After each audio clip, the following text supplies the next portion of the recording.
So, I'm Gail, and I really enjoy cooking. So I've decided to start this cooking channel, expose my talents, and my first creation for you guys is the classic chip butty. Yeah, one of my personal favourites. Not too complex, and made right with the extra subtle flavours, it can be delicious. So I'm making that today. I have pre-prepared some ingredients. What you'll need for this is about a handful of chips. I mean, I'm using oven chips today. As you can see, they're cooking away there. Yeah, I've already done 7.5 minutes. 200 degrees Fahrenheit oven setting. And now we're just going in for the last 7 minutes. About 15 minutes overall, not bad.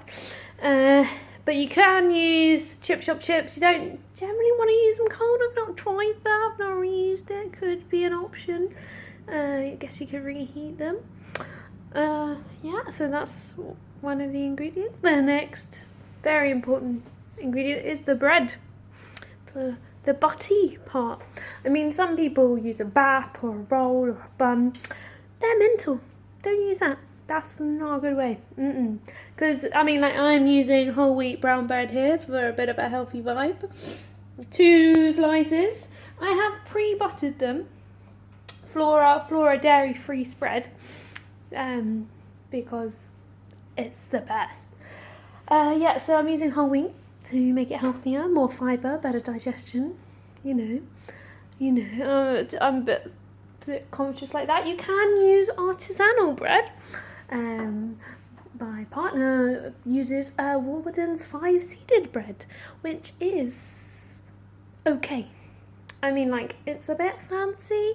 It doesn't really add anything. I feel like it's just a bit more complicated than necessary.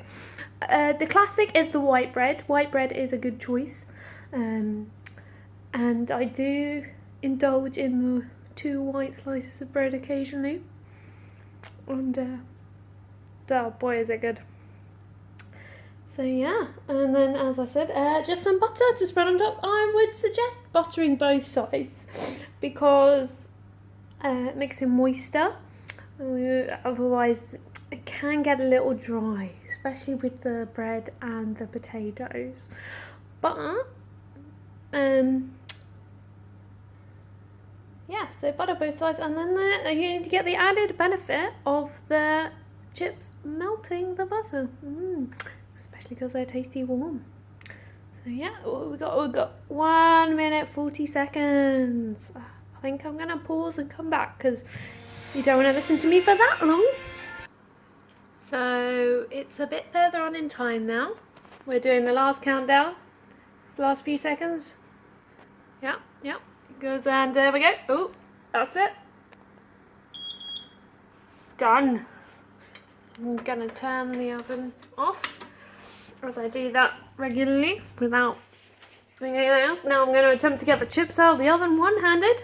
It's a skill you need to master when doing fine artisanal baking, because you have to be able to multitask effectively. So yeah, I've managed to get the chips out. They're looking good, slightly browned.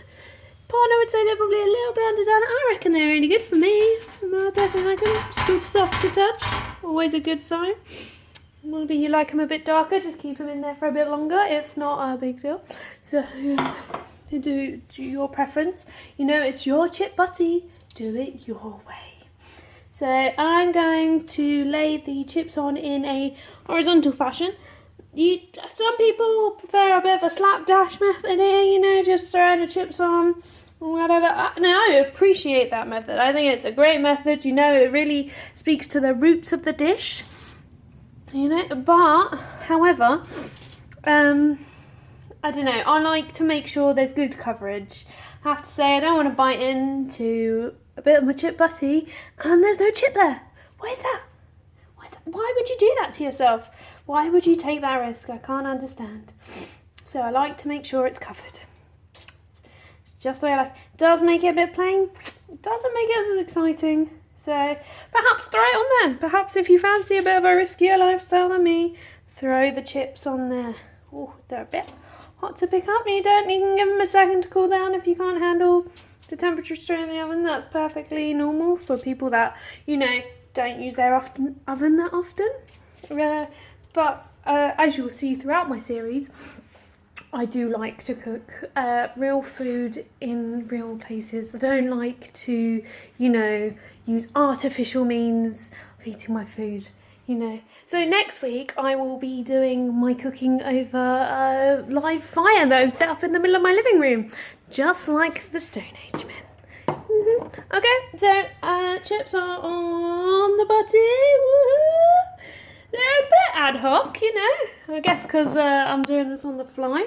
Now, I'm going to add some of seasoning. Seasoning is very important in this dish. I mean, it really brings the flavours of the bread and the butter and the chips all together. The seasonings, they complement it so much. So my first seasoning is I don't know if you can see that, pink Himalayan salt. Yep. Very fancy salt, I have to say. It's got lots of extra minerals in that you don't need, but it looks good and it sounds fancy, so why wouldn't you? So add season to your own preference. You can use plain salt, but then you're not as posh as me, and that just sucks. So I've added that much salt. That much salt is a good enough amount for me. Bit extra. I'm such a sinner. Next is the black pepper. I'm afraid it's already ground black pepper. It's not, the pairing, it's a bit simple. This is good. So, I'm just going to have to make do and put some of that on. It does spice it up a little bit, makes it a little bit hotter. So if you do like a less spicier meal, let's say, you can put less on or none at all. There's other condiments you can add. It's a bit sacrilegious though, I have to say. Some people may consider ketchup. I don't quite know why those people would consider that, because they're wrong. You don't need ketchup in a chip butty.